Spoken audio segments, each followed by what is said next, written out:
scary list circulating on Capitol Hill. It previews the Democrats' shocking post-election agenda. None of it is to help you. We have it. We'll share it with you. 71 days to go until the most important midterm election in our lifetime. It should serve as a warning to everybody. Protect what you voted for in 2016. And good news from the international front. The U.S. and Mexico have agreed to a strong new trade deal. What happened to the trade war? Meanwhile, the stock market is surging. The president's poll numbers remain steady despite last week's media hysterical breakdown. We're bringing all of that. Plus, we will honor the life of an American patriot. He was a hero. He served his country. John McCain with his longtime friend and colleague, Senator Lindsey Graham. Sit tight, buckle up. We start with our breaking news opening monologue. He was once the fourth highest ranking official in the Justice Department.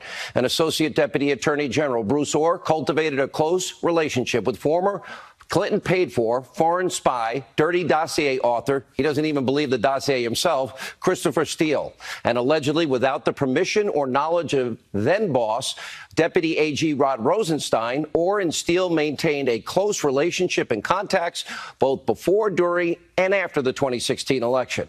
2 weeks ago, right here on this show, we first showed you dozens of unearthed texts and emails and handwritten notes that detailed specifically how Orr and Steele worked together to spread the dirty dossier throughout some of the highest levels of our government, and to also spread lies, propaganda, disinformation to you, the American people, so you would vote for one person over another before the election in 2016.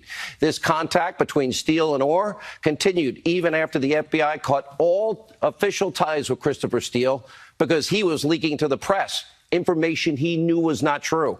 And, of course, Bruce Orr knew that the dossier was, in fact, bought and paid for by the Clinton campaign and the DNC. He knew that Steele was doing Clinton's bidding as an opposition researcher for the group Fusion GPS with that funneled money through a law firm. He likely knew that the contents of the dossier were unverified at best. Now debunked most of it. Now, after all, Bruce Orr's wife, Nellie Orr, she worked with Christopher Steele at Fusion GPS, a massive detail that Bruce Orr failed to report to the Justice Department he worked for, while some of his colleagues used the contents of Clinton's dirty dossier as the basis for criminal investigations and, of course, lying in FISA court applications.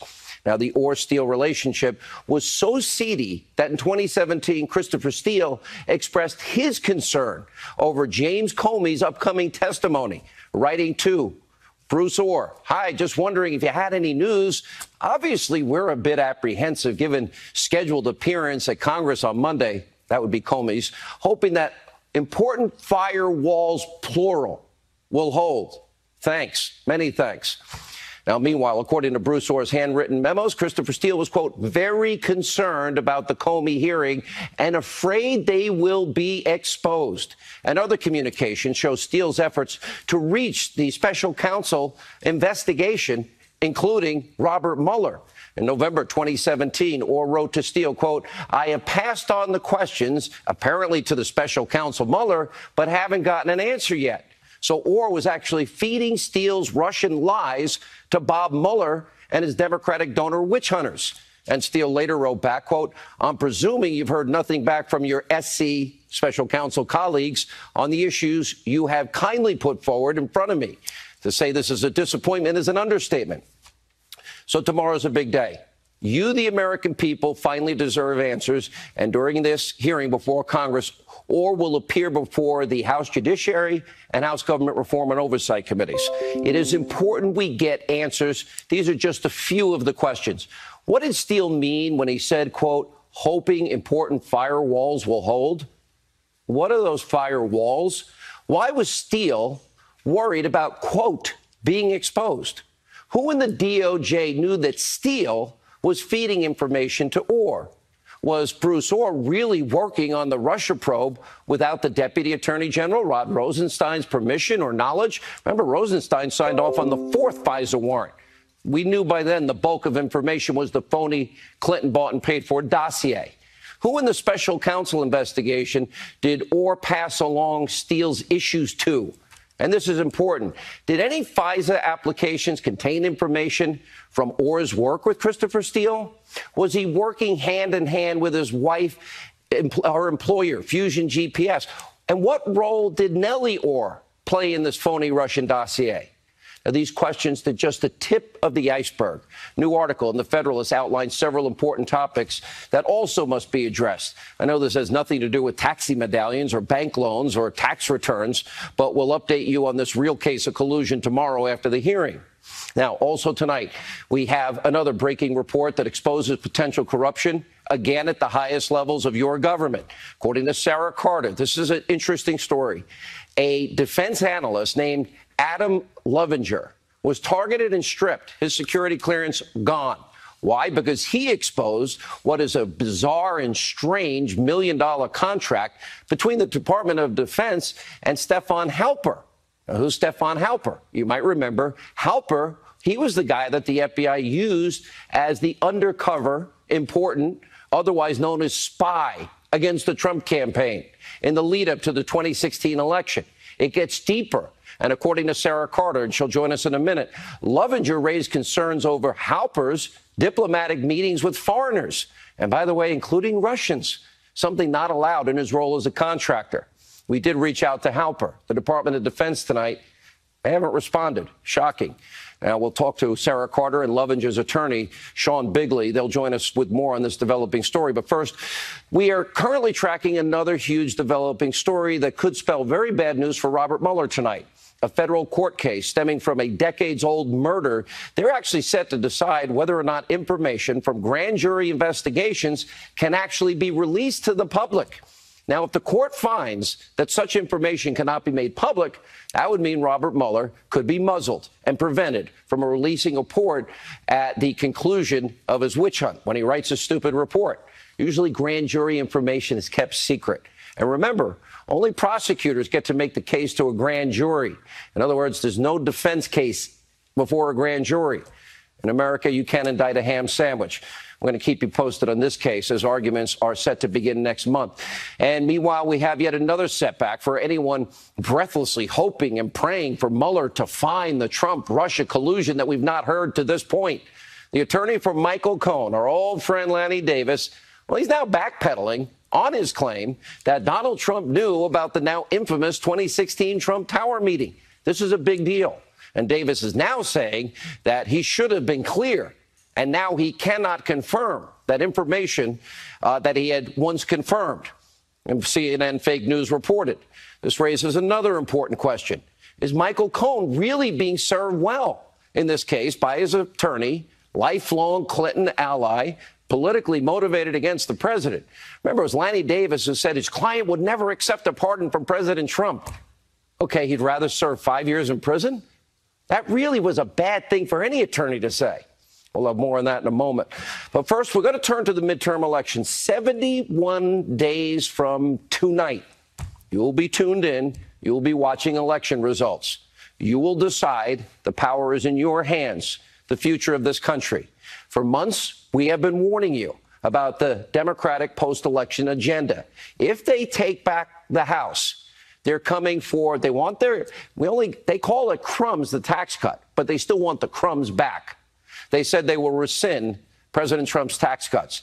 We know, and I've been saying forever, their number one goal, they won't tell you, but they want to impeach this president.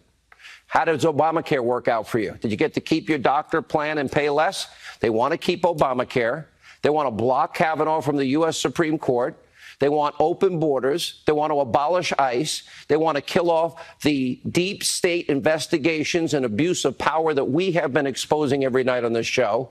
And according to a list first obtained by Axios, congressional Republicans are now previewing a series of what will be investigations that Democrats will likely launch if they regain power in the House. By the way, if you look at the list, it's interesting. That list, nothing is about making life better for you, your family, the forgotten men and women in this country. None of it. And some are calling it a hell list for President Trump and his allies should they take back power in 71 days. Look at the list. It includes inquiries into the president's tax returns, family businesses, the president's dealings with Russia, James Comey's firing. Oh, Rod Rosenstein recommended it. Stormy Daniels, the travel ban, Jared Kushner, Ivanka, ethics compliance, hurricane response in Puerto Rico, and so much more.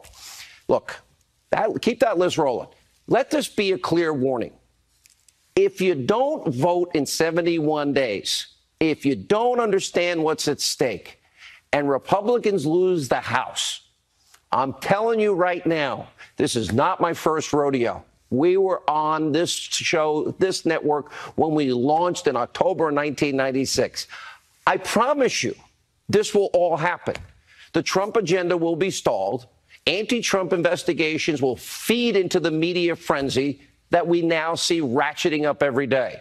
That's why I keep telling you, it's the most important midterm elections in your lifetime. If you voted for Donald Trump, you like the results of Donald Trump, then you better pay attention to this November, 71 days away, because that's what they want to do and more. Without a doubt, the Trump agenda is working.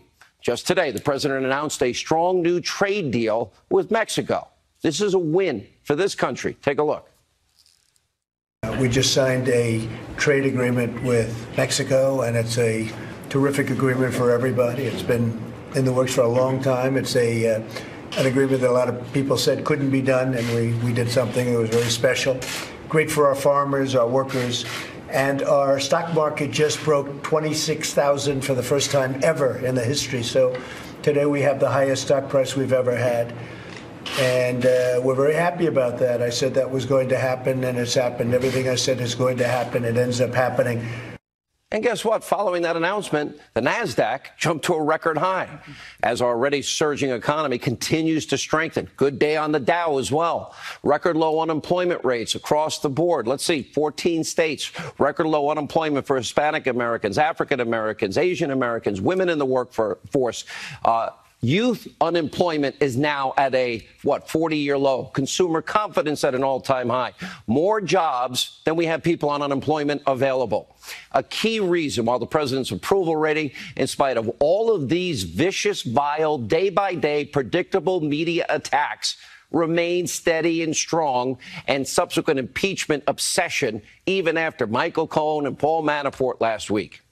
All right, we have a lot to get to tonight. Joining us now, the author of the New York Times 3 weeks in a row bestseller, The Russian Hoax. Number one, the illicit scheme to clear Hillary Clinton, frame Donald Trump. Fox News legal analyst Greg Jarrett, and also Fox News investigative reporter, contributor Sarah Carter, and security clearance defense attorney Sean Bigley is with us. Sarah, let's start with your breaking news.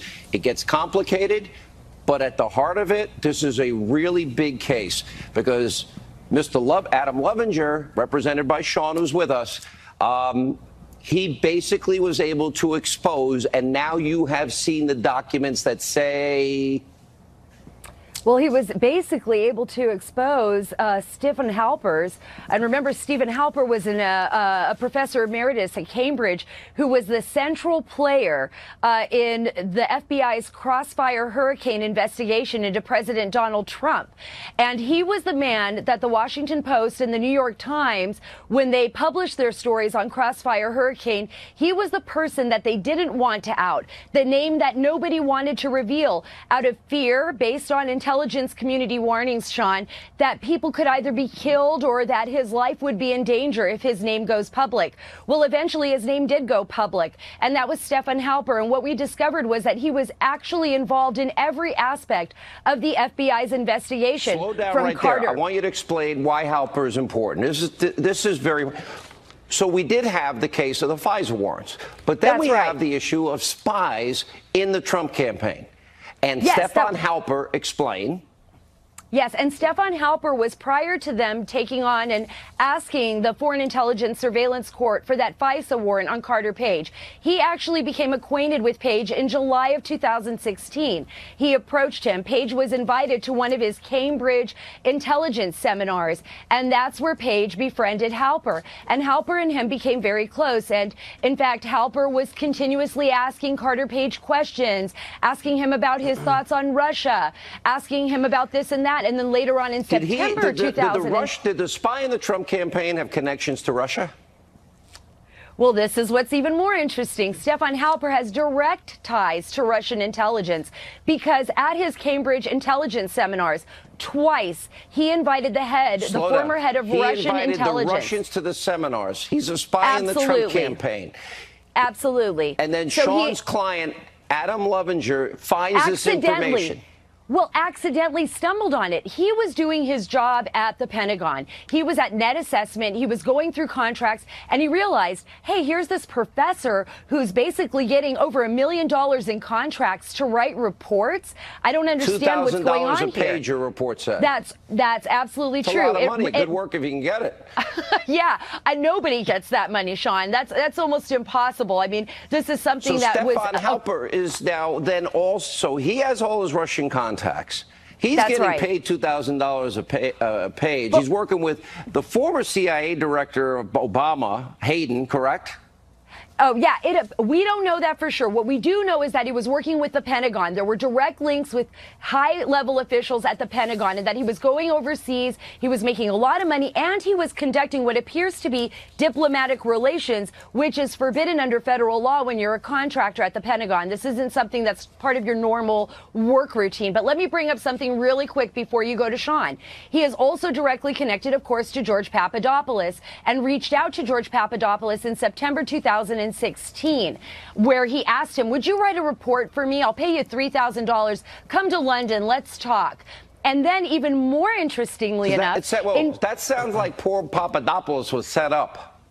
Yes, that's exactly what Simona Papadopoulos, George Papadopoulos' wife, has said over and over again in interviews, saying that George was basically set up by Stefan Halper and another professor by the name of Joseph Misfud. Part two is Carter Page in this story.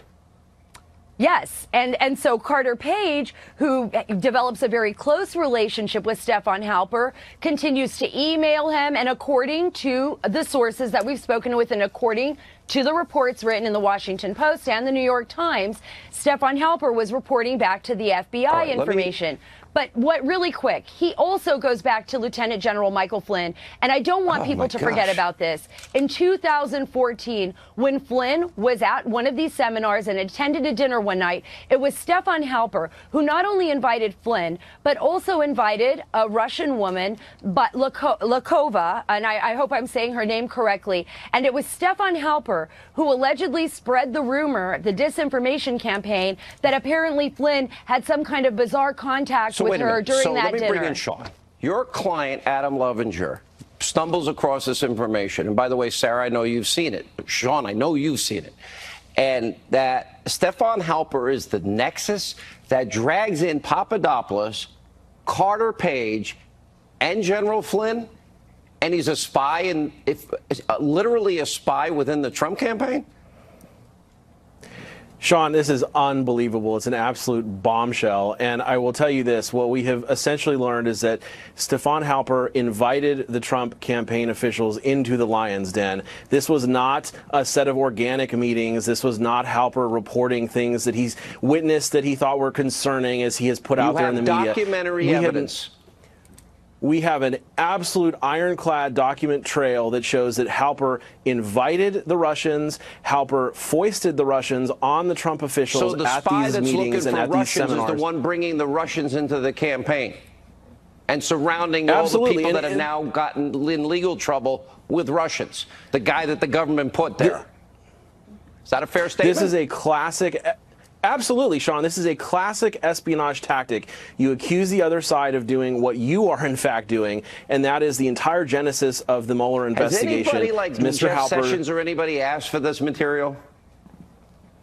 This is breaking. This is today, Sean. This is brand new bombshell material. Maybe they could watch our show and learn something. We found a lot of Russian connections. Hillary paying for Russian lies being spread as propaganda to the American people, Russian lies being used for FISA warrants. There's a lot of Russia here that have nothing to do with bank loan applications, tax returns, or taxi medallions. Greg Jarrett, let's go to you. But they appear to have everything to do with the other side, Sean. That's correct. there's no question, but that there was a conspiracy afoot here, and that was to use people to insinuate themselves into the Trump campaign as spies, and in order to set up individuals as scapegoats, essentially, for the Trump-Russia collusion probe.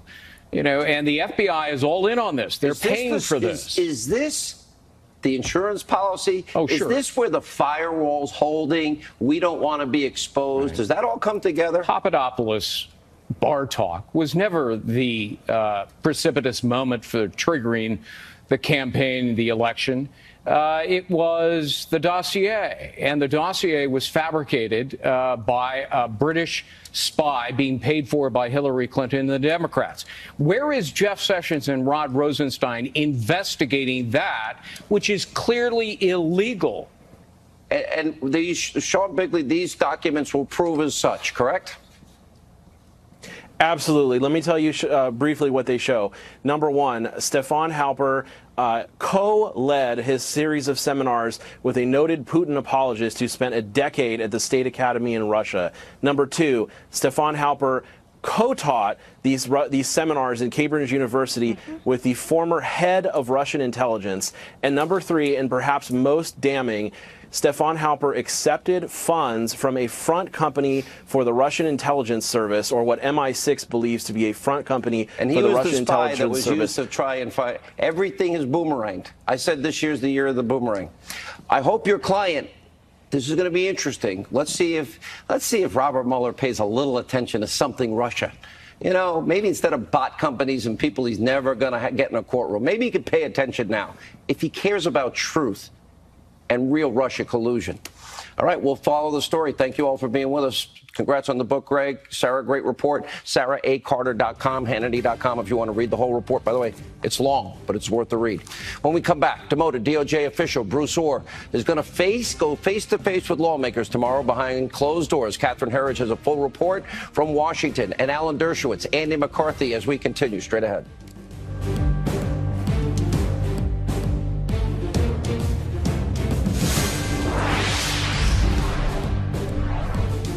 Official Bruce Ohr will testify on Capitol Hill behind closed doors. Fox News chief intelligence correspondent Catherine Herridge has a full report from Washington. Catherine.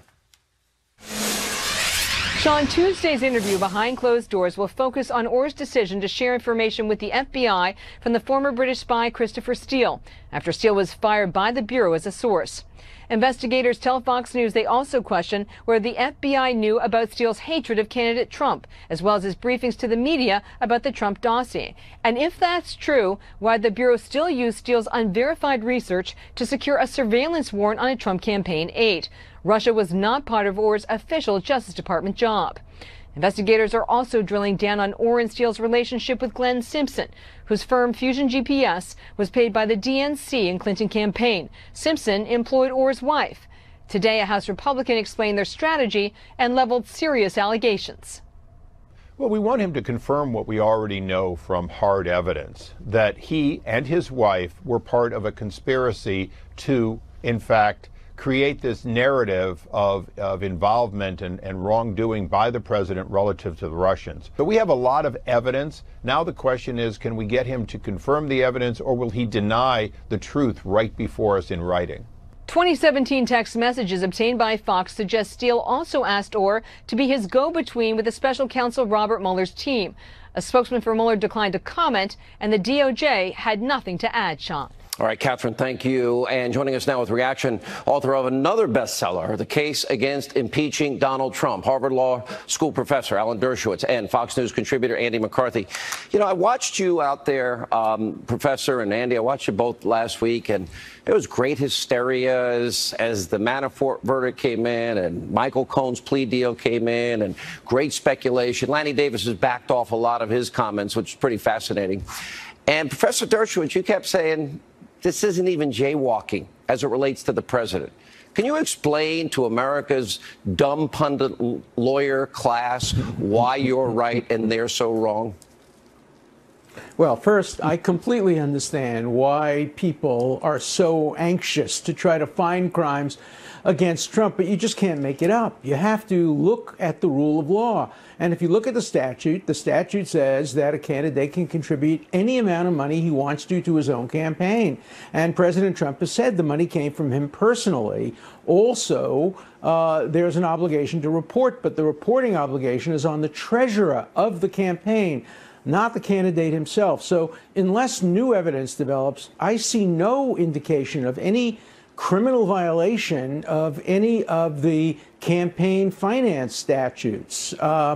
If there are any, let's hear, where's the beef? Where's the statute? Show me, point to me where the violation occurs. I know why people hope there's a violation, but hope can't substitute for reality. Andy, I'd love for you to weigh in on this, and you come at this from a different point of view. 20 years in the Southern District of New York. Your track record is impeccable. I actually got to interview John Sayles, a former colleague of yours. He's brilliant. He's on your page. Rudy's obviously on your page. Where are the crimes here? You know, where? Well, Sean, I think in the context particularly of the president, what is relevant here, especially because what we're talking about, given the Justice Department guidance, is impeachment, not indictment. The history of this set of statutes that Professor Dershowitz just referred to is that the two government agencies that are primarily responsible for enforcing them have come to contradictory conclusions about what a crime is. So you have, in the John Edwards case back about 5-6 years ago, you had the Federal Election Commission saying that these kinds of payments were not in-kind political contributions.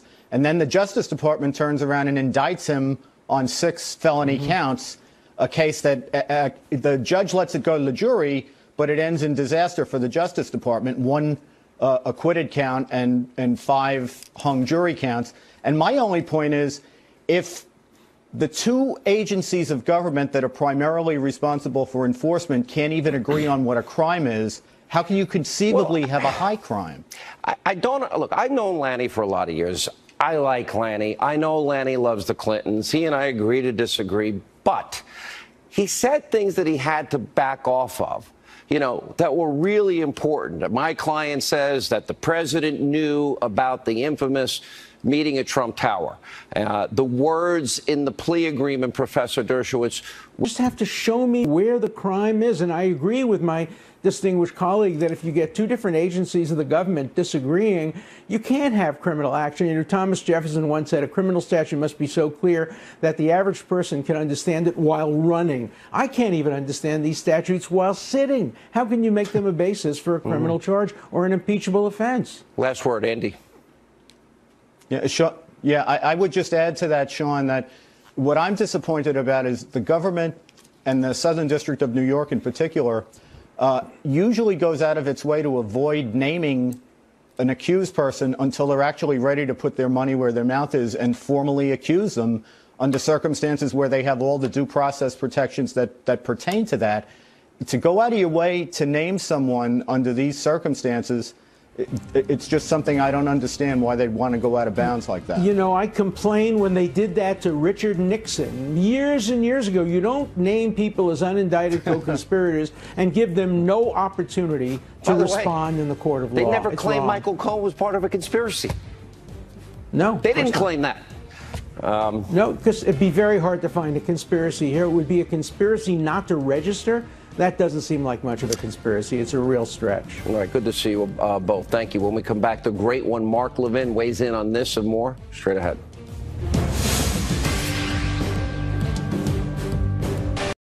All right, joining us now with more on tonight's breaking news. He is the host of CRTV's Levin TV, the host of Life, Liberty Levin, right here, Sunday night, the #1 show in its time slot on the Fox News channel. We call him the great one, Mark Levin. Mark, let's start with the president and the hysteria that came out last week. And the so-called experts have been so wrong the entire time. Well, the president's actually in great shape when it comes to the law and when it comes to impeachment. On impeachment, all we have to do is vote and make sure the Democrats don't win, and then he won't be impeached. There's an idea. Anyway, that's the headline, though. The president is in very good shape. You cannot impeach a president on events that occurred before he was president. I don't know if people are aware of this. The precedent is Vice President Collier's case in 1873. Judges, different. presidents, vice presidents, on events that occurred beforehand. So even if they load up their phony list, we ought to keep that in mind. Also, there's serious doubt on whether Mr. Mueller, in his report, can use grand jury information that goes public. Remember, grand juries are secret. Grand jury information is supposed to be secret. There's a big case going on now in Washington, D.C. relating to this. Congress passed a statute to keep this information secret because when an individual is in front of a grand jury, they don't have a lawyer, the other side can't be told, there's no counter to what the government's doing. So they're going to have a big hurdle, I think, to get over it, to even allow the information that's in front of a grand jury to get to the American people by way of Mr. Rosenstein, because that is a miscarriage of justice. What else? Obstruction of justice. I'm going through what they've been arguing. President cannot obstruct justice for firing a subordinate, period. Now, what about this new thing they've come up, conspiracy to defraud an election? Well, I'd like to know this conspiracy, exactly who did the president conspire with? Who is it? Have they been charged? Have they been prosecuted? Who did the president conspire with? He didn't conspire with anybody because there is no such thing. And, of course, the big enchilada, which is a sitting president cannot be indicted, which I've been saying for 18 months, which makes all of this entirely bogus. Now let's move to the Southern District of New York. They're pursuing campaign violations that did not occur. While I agree with aspects of what Professor Dershowitz said, I disagree with this. These are not crimes, period. Intent, who paid whom, doesn't matter. These are events that are not defined as campaign violations. But I would ask the geniuses in the Southern District of New York, which candidates have you or any other U.S. attorney prosecuted for violating these laws when they used private funds or corporate funds to settle a private legal matter? Can you give me one? Can you name 1, 2, 3, 4? If this is the law, I assume you've used it on a whole bunch of other people. Well, where's the case law? Because I don't see that. Now, the one area that bugs me is the New York Attorney General, who's a hack, and the DA in Manhattan, who's another hack. These are elected Democrats. So they can look at these areas, too. The federal immunity on indictment doesn't necessarily apply to them. If I were the president, I'd look across the United States, and I would hire the 5 or 6 toughest, smartest, most aggressive litigators in the country. I'd pull them together around my table, and I would say, I want you to do everything you can to go on the offensive against these political prosecutors. I don't care if you have to drag out their cases. I don't care how many motions you have to file. It's time to go on offense against these political phony prosecutors in the state of New York and in Manhattan. Now, if you don't mind, Sean, I'd like to briefly talk about this Bruce Orr, because I think he is very, very key. I don't need He's to giving ask you any testimony. questions. You're doing great on your own. Well, thank you. That's why I love you. Go ahead. Yeah. I view this guy, Bruce Orr, as kind of a mole, to be perfectly honest with you. He's on the staff of the Deputy Attorney General of the United States. First Sally Yates, and then Rod Rosenstein. There's a ton of questions this man needs to be asked because he seems to be the center of the wheel. And that is, what role, all roles, did he play in the production of this dossier?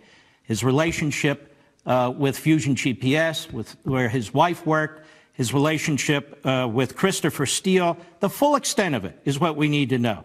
Because he clearly was a back channel for opposition research there in the United States Department of Justice. I want people to remember, the FBI director's gone. He's a leaker. He was fired. The deputy FBI director's gone. He's under criminal investigation. The Mr. Stroke, who was head of counterintelligence investigations, he was fired. Have you ever seen anything like this before? Now, in the Deputy Attorney General's office, you have a guy who is colluding with a former British spy, a foreigner, to affect our election, whose wife just happens to be working for the opposition research outfit funded by Hillary Clinton and the DNC. Stick with me because it's very simple. And they're the ones that colluded with Russia. So the question is, not only what was his role, who did he communicate with at the FBI? Who did he communicate with at the Department of Justice? What did he tell Sally Yates? What did he tell Rod Rosenstein? Did he talk to Brennan? Did he talk to Clapper? Did he talk to the White House?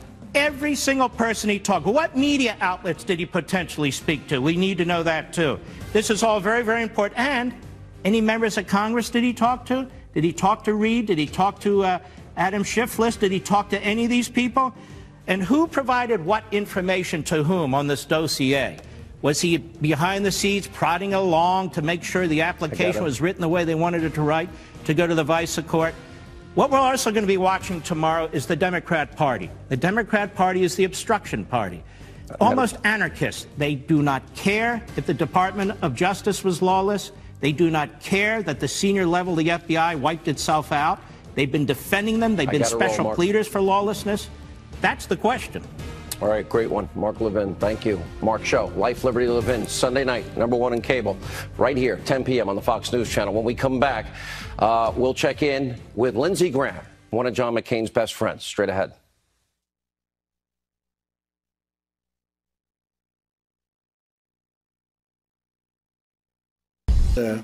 Are going to the family of Senator John McCain. Going to be a lot of activity over the next number of days, and we very much appreciate everything that Senator McCain has done for our country. So thank you very much. The president earlier tonight at the Evangelical Leadership Dinner at the White House praising Senator John McCain for his unmatched service to this nation. After we learned this weekend, of course, that Senator McCain, he'd been on this program many times, agreeing and disagreeing quite often, actually. And his colleague, probably his closest friend in the Senate, Senator Lindsey Graham tweeted out, quote, "America and freedom have lost one of her greatest champions, and I've lost one of my dearest friends and a mentor." Senator Graham, I'm sorry about your loss. I really am. Hey, thanks for what you said to me privately and what you said publicly. It means a lot to Cindy and the kids and the family to hear all these nice things said about John. So thank you. Well, you know what? What I also tweeted was, I said, you and I have fights, political fights. And I had him with, you're right. So what? And I had him with Senator McCain. But I am proud. Yeah. I got to know his wife, Cindy, was lovely, and Megan. Yeah. And she was a former colleague, radio and TV. You traveled everywhere with us, and those I did, and I'm proud that I fought for him because he was the better choice by far. Amen. And what he did in Vietnam, 5 years in a POW camp, bones broken. I mean, how could you? And I know that he didn't like the president. They fought. So what? I wish we'd had more time, but it is what it is. They fought, and so we're going to look forward. We're going to give him the send-off he deserves. Yes. I have cried a lot, and I am going to try to get over it. And I'm going to speak tomorrow in the Senate. His desk is right by mine, and I hope I don't crack up. And I'm going to tell people what I've learned from John, and it was a lot. Perfect is not John McCain. I remember when he came back. Perfect is not John McCain. Do you remember when he said, good, decent, and honorable is John Don't McCain. Listen to those guys on cable or talk radio. They can go straight to hell. And I'm like, okay, you didn't mind listening to me in 2008 when I was helping him. But he was a hero. Yes, sir, he was. Well, he loved his country. If I had to pick one person in the entire country to explain America to a foreigner, it'd be John. Oh. I mean, he had a romantic view of the nation that never died. He loved America, willing to die for it. And he could be tough on his colleagues, but the fact that everybody he was tough on... You know that's an understatement. Oh, my God. The stories we could tell, which we want. Yeah. But he could forgive, too. You know, you actually said something. You're going to get mad. I'm going to bring this up. You said it to me privately. I hope you don't mind. You said, in many ways, the president and him were alike. I don't know what you meant by that. Well, they're pretty hard-edged guys. At the end of the day, what the president said tonight, thank you. We put out a statement earlier today. Everyone was complaining, I guess somebody had changed the flag at half-staff, but they put it back. John Kelly, I don't know if John's listening, he called right after John passed to the family. The president tells General Kelly whatever they need, they have. We're going to look forward. We're going to talk about what does it mean for the country for John to have been in the Senate. What does it mean for us who've been around him? What can we do to build on his legacy? Where can I help the president? Do you notice what I notice? And all these people that said, I supported John McCain in 08. I went to war for John McCain in 08. You never called him crazy. I wanted him to win. But all these people that are like, he was the greatest. I can go verse and chapter how vicious they were to him. Is it better to be nicer in life than, like Ronald Reagan, they trashed him. Then he passes on, one of the greatest presidents. That's not what you said back then. You know what John would say? I'll take it where I can get it. This is the same guy in 2008 who was mentally deranged. Yeah. The same guy in 2008 who ran a campaign like George Wallace. But you know what? The fact that people say point. good things about him now, I appreciate. But the family appreciates it. He's got a family. He's got a son who's coming back from Afghanistan. He's got a son who's been in Iraq and Afghanistan. Megyn, they all appreciate this. Let me ask you about, you said that the president has a right to his own attorney general. Yeah. I agree with you. What's happened to Jeff Sessions? Well, I like Jeff, but it ain't working. If they can't repair this relationship, and I don't see that happening, the president deserves an attorney general that he feels confident in, that can lead the Department of Justice in a more effective way. Is it wrong that Hillary got away with the email stuff? Is it wrong that FISA courts were lied to? Is it wrong that Russian lies were paid for and disseminated to the American people? And where's Mueller? The Hillary Clinton investigation was corrupt at its core. They liked her, hated Trump. The initial Russia investigation was corrupt at its core. The same guy in charge of clearing her was the same guy of starting the Russia investigation, Peter Strzok. I don't know why we don't have a special counsel. I can't explain that to people in South Carolina. Okay, I hope and FISA courts, would you ever lie to a judge? Let me tell you, where's the courts? Would you delete subpoenaed emails? I would tell the judge, hey, oh, by the way, this guy's on the payroll of the Democratic Party. You ought to consider that. The bottom line, it was corrupt, and we need to fix it so we don't do it again. But we're going after people for taxes and loan applications, not Russia. The bottom line, if the president did not collude with the Russians, and I don't believe he did, this is just going to be a lot of noise. Senator, I'm sorry. I know how close you are. And our thoughts and prayers to Cindy, Megyn, and the entire family. I am better off for having known him. He loved his country, and we will be talking a lot about what he did and how there's a little John McCain in all of us. If we can bring that out, the country will be in a good spot. Thank you, Senator. More Hannity after this.